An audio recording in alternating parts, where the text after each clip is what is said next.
Assalamualaikum warahmatullahi wabarakatuh. Salam sejahtera bagi kita semua. Shalom, Om Swastiastu, Namo Buddhaya, salam kebajikan. Selamat malam semuanya. Selamat datang di Ngobrol Santai, menjadi terlibat dan memandirikan lewat exchange. Bersama Bina Antar Budaya Surabaya. Perkenalkan, saya Kak Ane. Sesuai judulnya, kali ini telah hadir orang tua dari para returni program AFS dan KLY.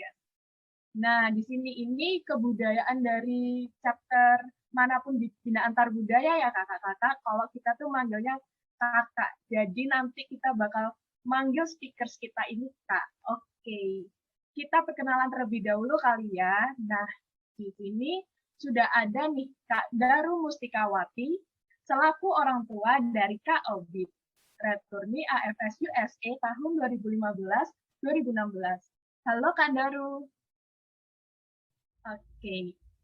Telah hadir juga ada Kak Indrawati Chandra, selaku orang tua dari Kak Olive, returni KLYS tahun 2019-2020. Halo Kak Chandra. Oke. Selain itu telah hadir Kak Ekna Satriati, selaku orang tua dari Kak Bima returni AFS Belgium Flanders tahun 2019-2020. Halo Kak Ekna. Halo, Assalamualaikum. Kemudian apa kabarnya nih kakak-kakak semua? Gimana ini kegiatan online sekarang kan masih berjalan ya kakak-kakak semua. Mungkin boleh sampaikan kabarnya, kita kan mungkin pengen tahu nih. Mungkin dari Kak Ekna. Ya, kegiatan online berjalan lancar. Kemudian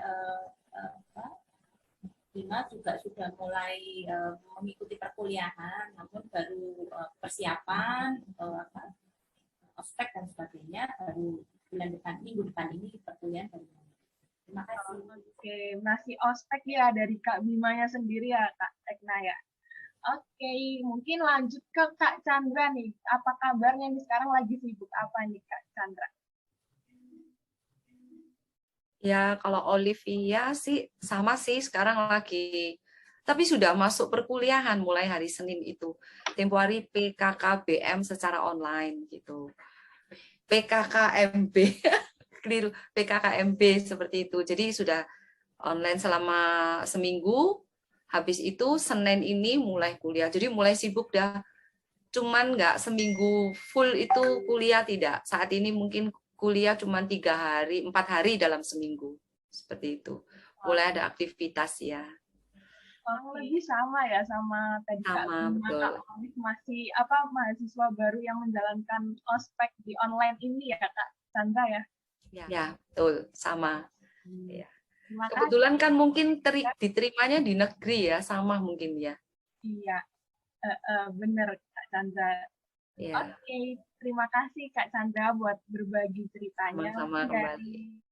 Oke, syukurlah semoga semuanya selalu dalam keadaan baik sama sehat ya sekeluarga, amin. Oke, langsung aja nih ya kakak-kakak. Jadi, berhubung pendaftaran program AFS KLYS Asia KKHC sudah dibuka sejak 20 Agustus 2021, banyak nih pertanyaan yang masuk ke kami mengenai ketiga program tersebut, sekaligus menjawab keraguan dari para orang tua peserta. Mungkin flashback dulu ya kakak-kakak semua di masa di mana pertama kali nih bagi Kak Obit, Kak Olive, Kak Bima, meminta izin kepada kakak-kakak semua untuk mendaftar program. Nah, pada saat itu tanggapan dari kakak-kakak semua ini gimana nih dengan permintaan izin dari Kak Obit, Kak Olive, Kak Bima? Apakah langsung mengizinkan, apa masih mempertimbangkan? Tentunya juga ada ketakutan dan kekhawatiran ya. Mungkin boleh dari Kak Chandra terlebih dahulu bisa menceritakan kepada kami semua di sini.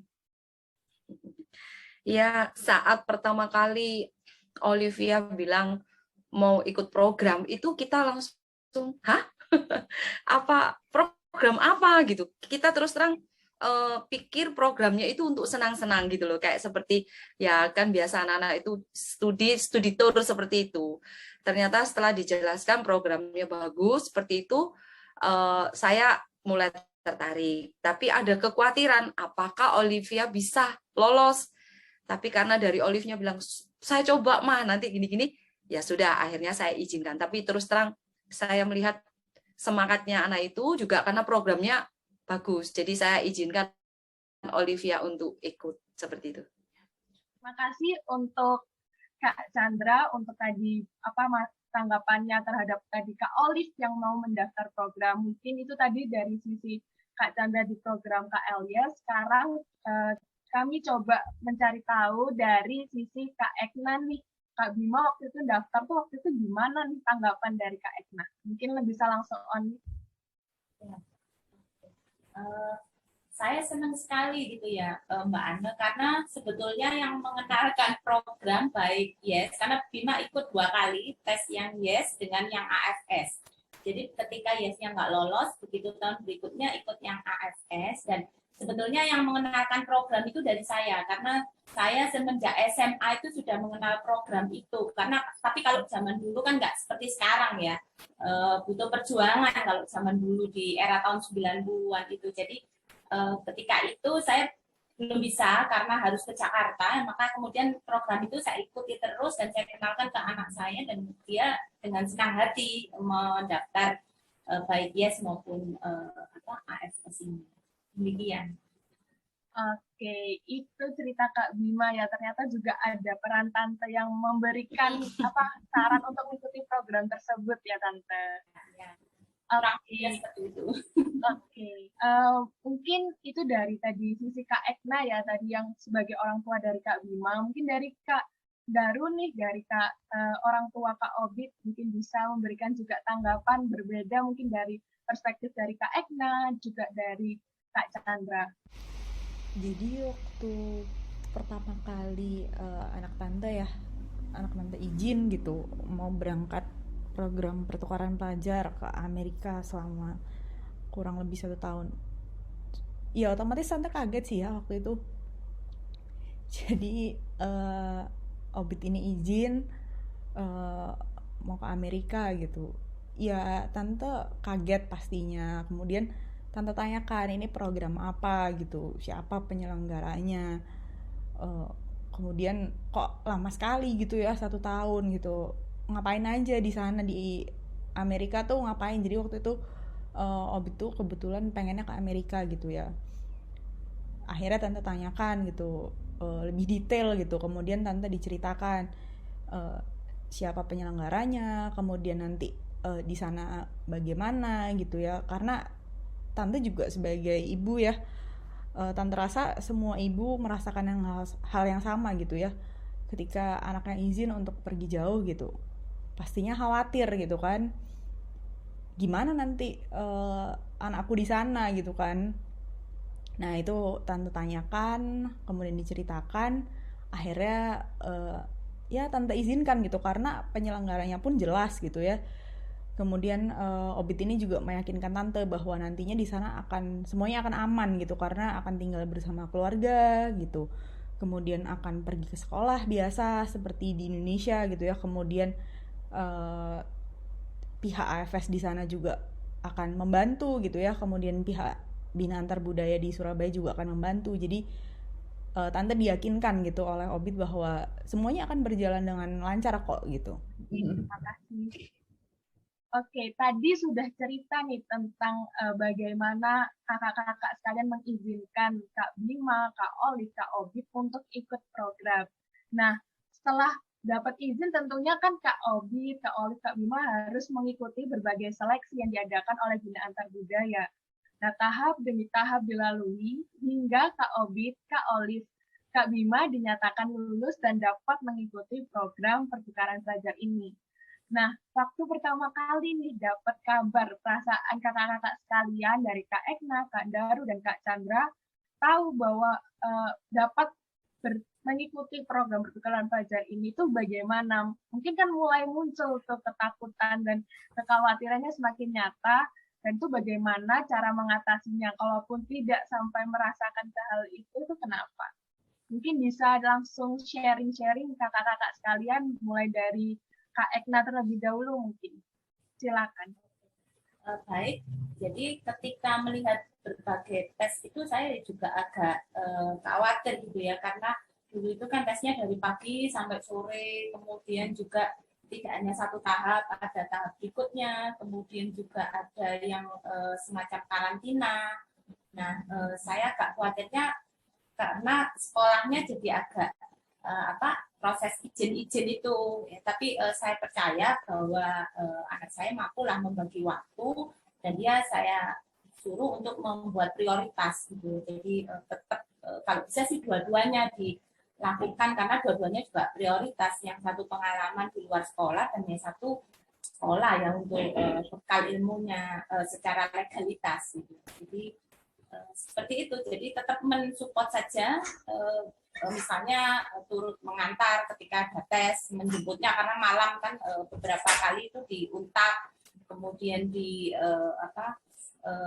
Jalan Semea itu SMA Katijah itu seperti itu. Jadi support saja dan begitu mendapat berita lolos ya saya bersyukur, satu keluarga bersyukur dan tetap support sampai keberangkatan. Demikian. Oke, mungkin Kak Ekna tuh pasti kayak seneng pasti dari Kak Bima sendiri bisa akhirnya lolos dan berangkat ke Belgium Flanders pada tahun 2019-2020 kemarin ya Kak Ekna. Ya. Oke, terima kasih Kak Ekna buat tadi udah menceritakan sharing-sharing buat perasaannya. Mungkin bergeser nih ke Kak Chandra dengan Kak Olive dengan program Kak Elias-nya. Waktu tahu Kak Olive berhasil dan lolos bisa mengikuti program tuh bagaimana perasaannya? Pasti ketakutan mulai muncul lagi nih karena udah mendekati program dan menjalani nanti di US, waktu itu di USA ya Tante. Mungkin bisa langsung aja Kak Chandra bercerita. Sebetulnya waktu mendengar tahu Olivia lolos itu agak percaya nggak percaya gitu. Jujur saya itu Olivia dapat. Jadi ada senang, ada bangga gitu ya, karena dia bisa lolos ya. Perjuangannya keras betul seperti Kak Ekna bilang. Tesnya itu banyak sekali dari pagi malam, belum tes ini, Inggrisnya lagi belum bagus juga. Jadi perjuangan Olive untuk bisa meningkatkan dia punya kemampuan, karena dia lolos, saya senang sekali dan bangga juga. Tapi timbul ketakutan lagi nanti kalau ke sana bagaimana dia, seperti itu kan. Olive kan boleh dibilang anak rumahan yang jarang keluar-keluar, biasa di rumah, kemana-mana selalu saya antar. Nah ini ikut program ini kan dia harus mandiri. Jadi ya waktu itu saya lebih banyak berdoa juga, semoga jalannya tuh diperlancar, Olive-nya itu juga bisa meningkatkan kepercayaan dirinya, berusaha untuk nggak takut. Dia ada rasa takut memang. Nanti di situ sama siapa, dengan siapa, dan di negara asing sendiri kan lagi ya. Jadi terus ya itu kita tetap improve dia punya itu sambil menunggu keberangkatan ya kita bantu untuk mempelajari bahasanya itu lebih ada ambil les gitu. Itu persiapan saya sih untuk Olive-nya itu. Kekhawatiran pasti ada Kak, bener. Waktu itu saya khawatir, cuman ya sambil mendengarkan, terus programnya dari Yes ini kan juga bagus. Anaknya itu juga nggak dilepas begitu aja gitu kan. Di situ pun masih dipantau dan lain-lain. Itu yang membuat saya oke lah, saya 50% mengurangi kekhawatiran saya seperti itu.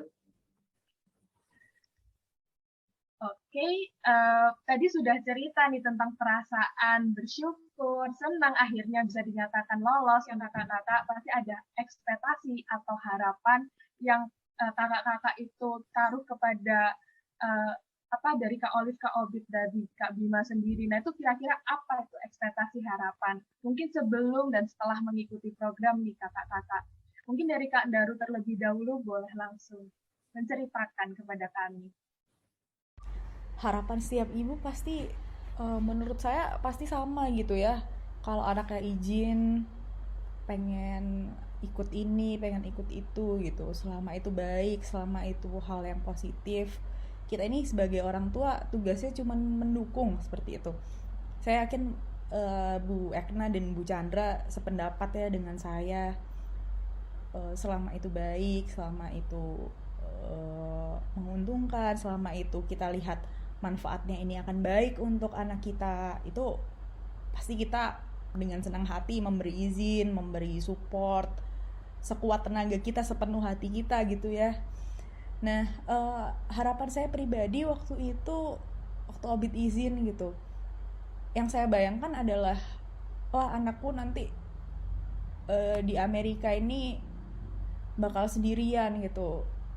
Semoga anaknya bisa ini ya, bisa mandiri gitu, bisa mengatur dirinya sendiri.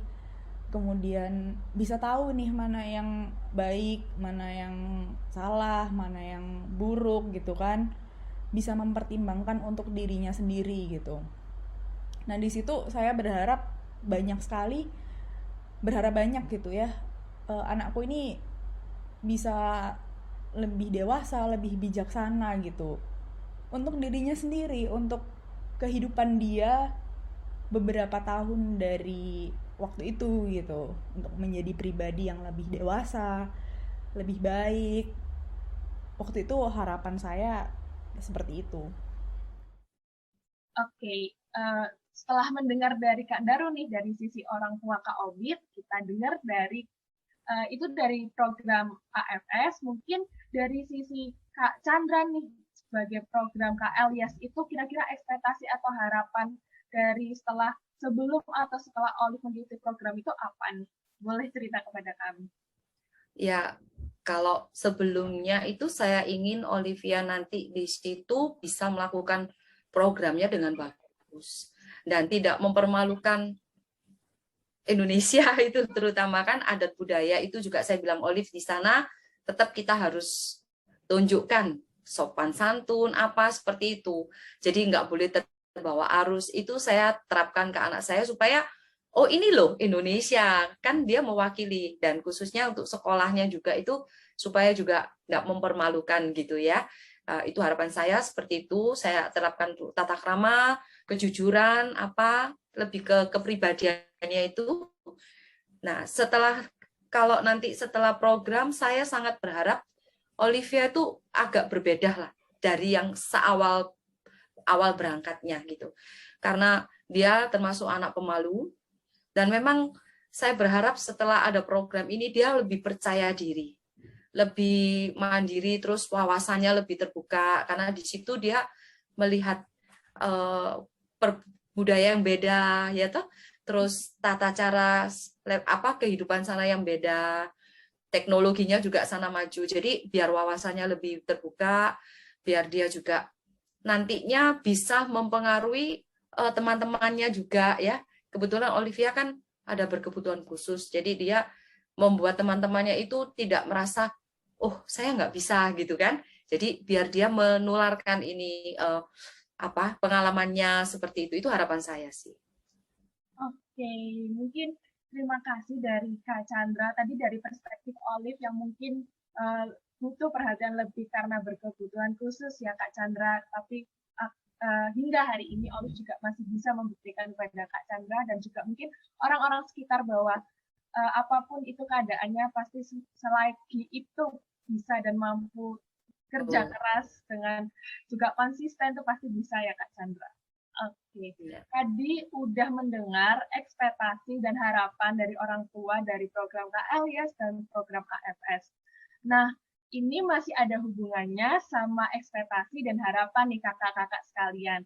Setelah tadi ada Kak Obit, Kak Olive, Kak Bima yang menyelesaikan program dan pulang akhirnya ke tanah air Indonesia, tentunya ada beberapa perbedaan yang mungkin kakak-kakak rasakan dari Kak Obit, Kak Olive, dan Kak Bima nih. Nah, kira-kira nih dari sisi AFS dan Kak Elias kali ya, mungkin perwakilan itu dari Kak Ekna sendiri, perbedaan apa sih yang paling Kak Ekna rasakan ketika Kak Bima ini udah pulang ke Indonesia dan berhasil menyelesaikan program kepulangan dari Belgium Flanders? Mungkin boleh cerita kepada kami sekalian. Oke.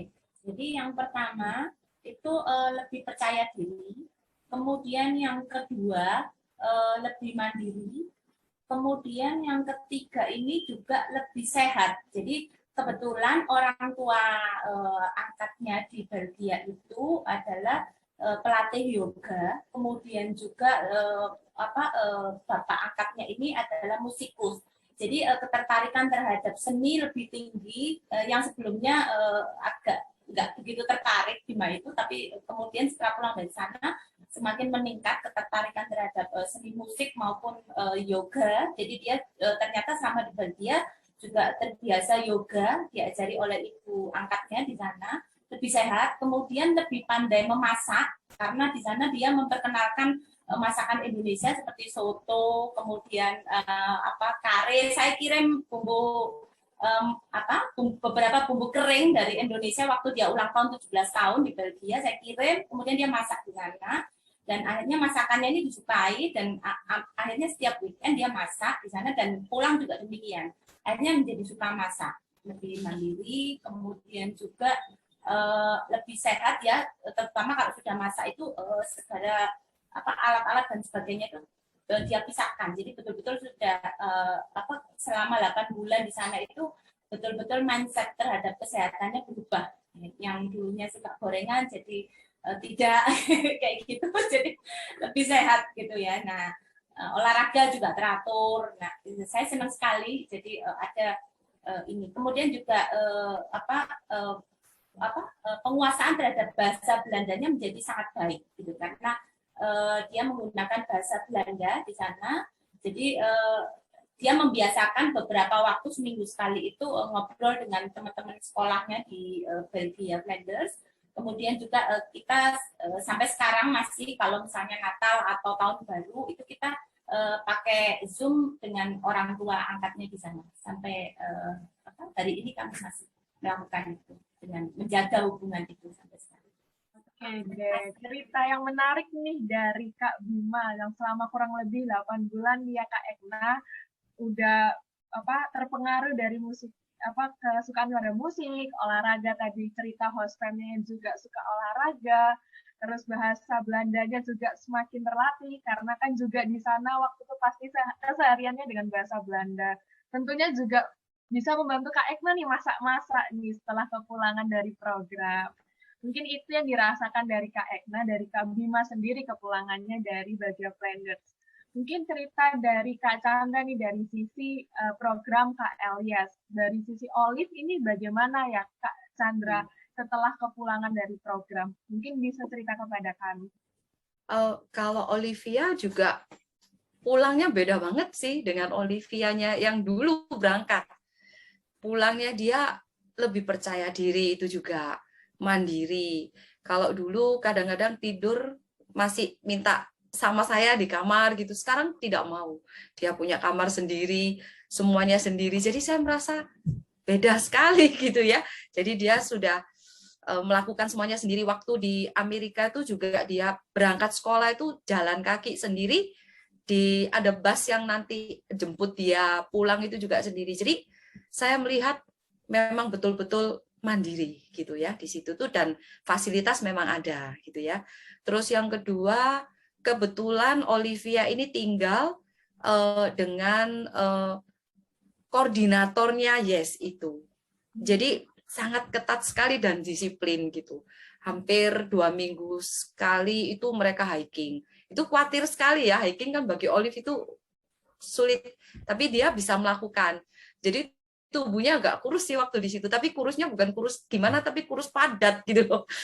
Kalau di sini suruh olahraga kan sulit. Di sana dia seperti itu. Terus makannya juga sayur-sayuran terus.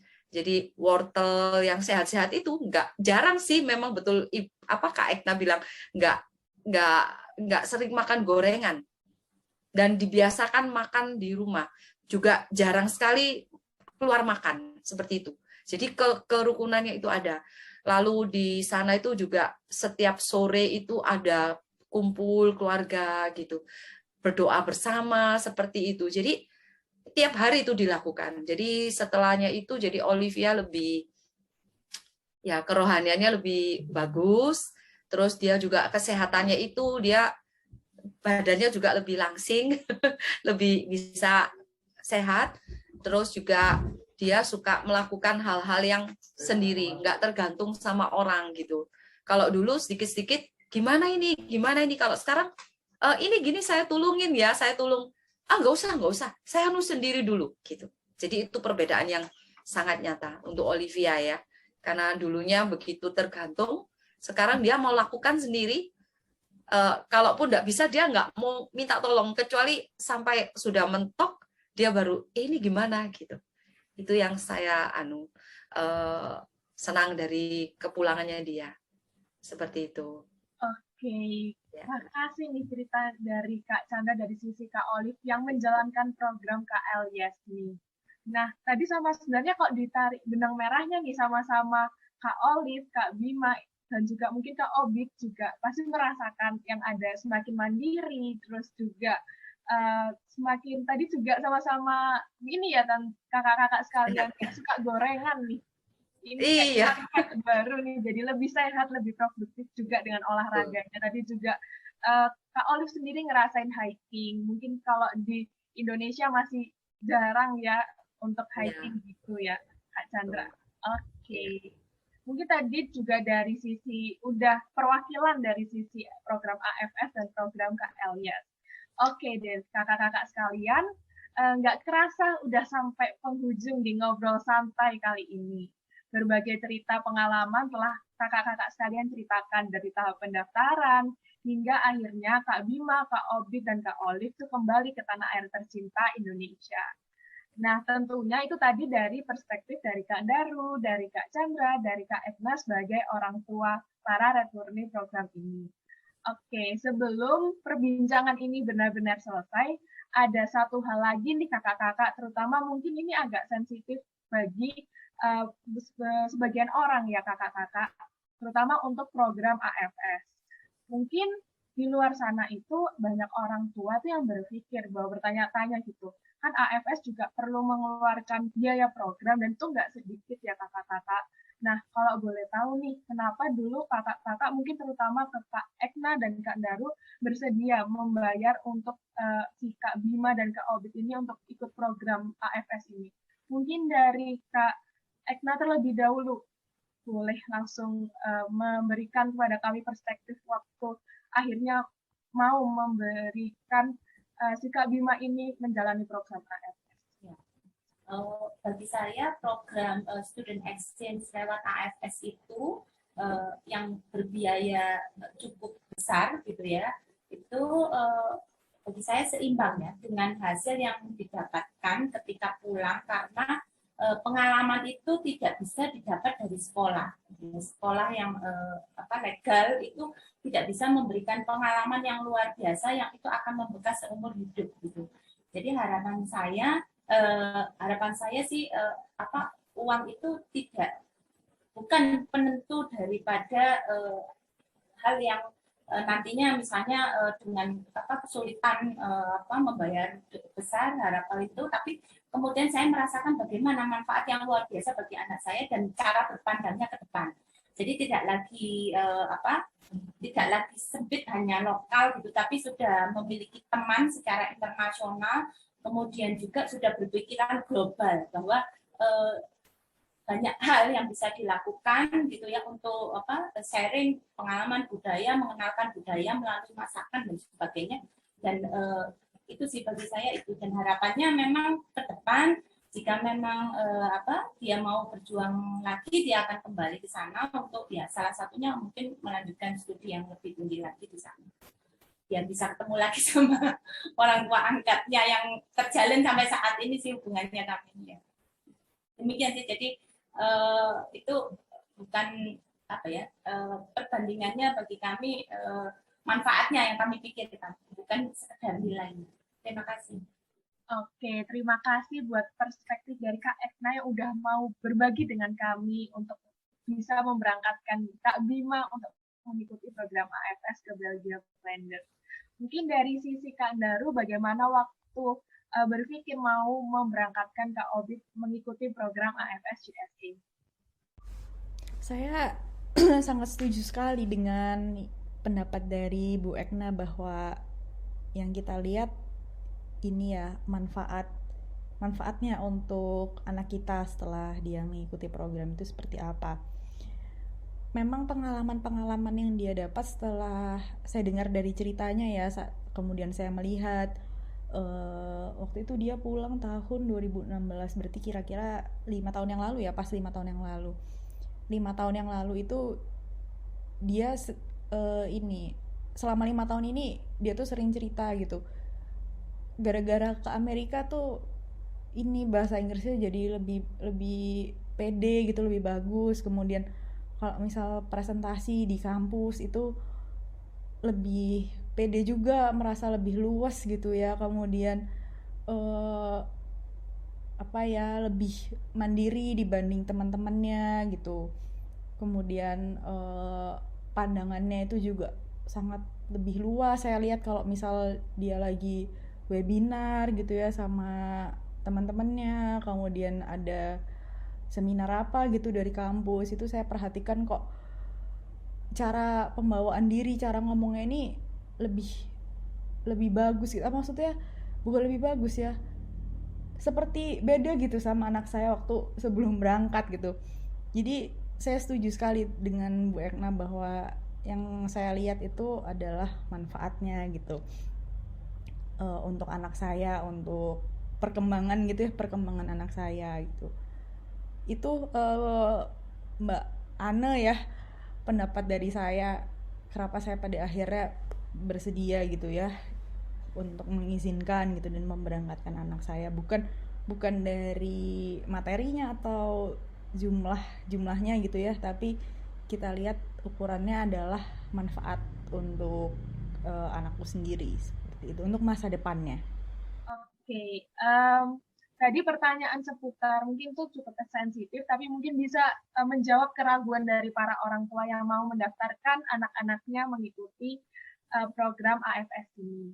Nah, dari sudah kita berbincang dari yang proses peminta izin sampai sekarang, mungkin apakah nih kakak-kakak sekalian dari Kak Ekna, Kak Chandra, dan Kak Daru merekomendasikan nih untuk siswa-siswi SMA yang sekarang mungkin bisa mengikuti program KLYS, program AFS, dan Asia KTHC untuk mendaftar, itu kira-kira merekomendasikan nggak nih mungkin dari Kak Daru terlebih dahulu, mungkin boleh langsung menceritakan pada kami. Pasti dong, pasti saya rekomendasikan lah untuk ini yang mengikuti program AFS Bina Antar Budaya ini, karena ya seperti yang sudah dijelaskan ya sama mama-mama yang lain nih, Bu Ekna sama Bu Chandra gitu, apa manfaatnya. Kemudian saya juga tadi sudah sedikit banyak cerita manfaatnya untuk anakku itu seperti apa. Jadi pastilah saya rekomendasikan untuk ibu-ibu di sini ya, ibu-ibu di Indonesia ini, untuk mengizinkan anaknya untuk berangkat mengikuti program ini, karena ya itu tadi, kembali lagi ke manfaatnya itu besar sekali, tidak didapat dari bangku sekolah tapi langsung gitu ya, praktek di kehidupan langsung seperti itu. Oke, mungkin dari sisi Kak Chandra nih, bagaimana mau merekomendasikan kepada siswa-siswi untuk mau ikut program, terutama Kak Elias ya, sesuai dengan Kak Olive yang juga udah menjalankan. Kalau saya sih sangat merekomendasikan. Jadi untuk adik-adik SMA, kesempatan ini kan tidak terulang lagi datangnya gitu. Jadi coba. Nanti kalau lolos atau tidak itu urusan nanti kalau menurut saya, tapi coba, betul program ini bagus dan itu tidak terulang, jadi akan membekas, akan menjadi pengalaman yang sangat berharga untuk merekanya gitu loh. Jadi coba dulu, ikuti programnya, tesnya, sambil berdoa, berusaha. Kalau lolos ya itu sungguh luar biasa, kita harus kejar itu, dan program ini bagus menurut saya seperti itu. Oke, terima kasih nih udah memberikan ajakan juga untuk kita. Yang penting kita berusaha dulu ya Kak Chandra. Yang penting hasil itu nanti sebenarnya juga hasil dari kita berusaha. Semakin kita juga berusaha sekeras ataupun sekonsisten, nanti juga bisa mempengaruhi hasilnya juga, gitu ya Kak Chandra. Oke, itu tadi Kak Chandra. Mungkin dari Kak Ekna sendiri, mungkin mau nggak kira-kira bagaimana setelah Kak Bima menjalankan program AFS, apakah rekomen nih ikut untuk orang tua mau membiarkan atau mengizinkan anaknya mengikuti program AFS? Sangat merekomendasikan karena program pertukaran pelajar baik KLIS, ASS maupun KKHSI itu benar-benar memberikan manfaat yang luar biasa dari mulai kemandirian, percaya diri, dan juga pada soal cara berpikir ke depannya gitu ya. Mungkin kebanyakan sih rata-rata orang tua ketika kekhawatirannya adalah harus mengulang sekolah lagi, itu biasanya kebanyakan seperti itu. Tapi bagi kami ya itu kami merasa kehilangan waktu setahun, tapi untuk kedepannya itu justru lebih penting yang kedepannya itu. Jadi berpikir global ketika kehilangan waktu setahun sekolah itu lebih penting daripada tidak mengambil kesempatan itu sama sekali. Jadi yang terpenting adalah berpikir globalnya itu. Itu yang nggak didapat jika cuma hanya bersekolah biasa, tidak menggunakan kesempatan pertukaran pelajar ini. Yang waktunya tentu saja kan sangat terbatas ya, hanya di kelas 10 dan kelas 11. Iya. Ya, itu. Oke, terima kasih Kak Ekna. Mungkin kalau Anda bisa menyimpulkan nih berarti dari Kak Chandra, Kak Ekna, dan Kak Daru ini merekomendasikan ya buat orang tua juga mendorong anak-anaknya, mungkin juga siswa-siswi yang sekarang juga punya kesempatan untuk persyaratannya memenuhi syarat untuk mendaftar. Sangat merekomendasikan ya kakak-kakak sekalian. Sangat rekomendasikan. Oke. Nah, berhubung nih pendaftaran program dari AFS, KLIS, dan Asia KKHSI masih dibuka sampai 11 September 2021 nih kakak-kakak, teman-teman sekalian, langsung aja daftar, dan untuk informasi lebih lengkapnya dapat langsung mengakses media sosial dari Bina Antarbudaya Surabaya @binabud_sby atau menghubungi kontak person yang telah tersedia. Terima kasih untuk Kak Daru selaku orang tua dari Kak Olive, terus juga ada Kak Chandra selaku orang tua dari Kak Olive, serta ada Kak Ekna orang tua dari Kak Bima telah meluangkan waktu untuk berbagi cerita, pengalaman bersama kami. Semoga cerita, pengalaman, perspektif dari kakak-kakak sekalian dapat bermanfaat untuk orang tua dan adik-adik di luar sana, terutama yang masih ragu nih untuk mendaftar. Oke, sampai bertemu di kesempatan di ngobrol santai berikutnya. Stay safe, stay healthy semuanya. Selamat malam.